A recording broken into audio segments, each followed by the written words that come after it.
We have the reports on tropical storm Andrea. So, the wind is very high, you know? And the rain is 2.0 inches. Despite the thing that you can't see it, you can because it's there.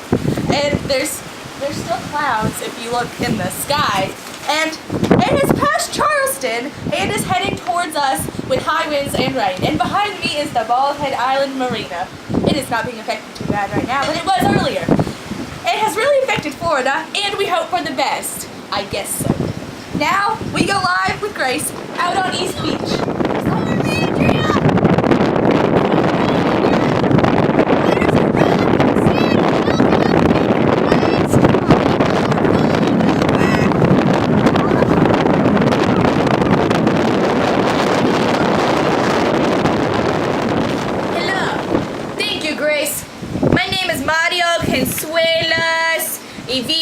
Where's Luigi?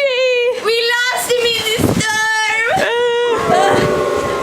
We are about 2 hours into Storm Andrea. We have had high winds for about 2 hours, and my papers are getting wet, and the hot dog stand is closed, and I went to go there with my wife, and it's so depressing. And Andrea has disappointed many people. Anyway, thank you for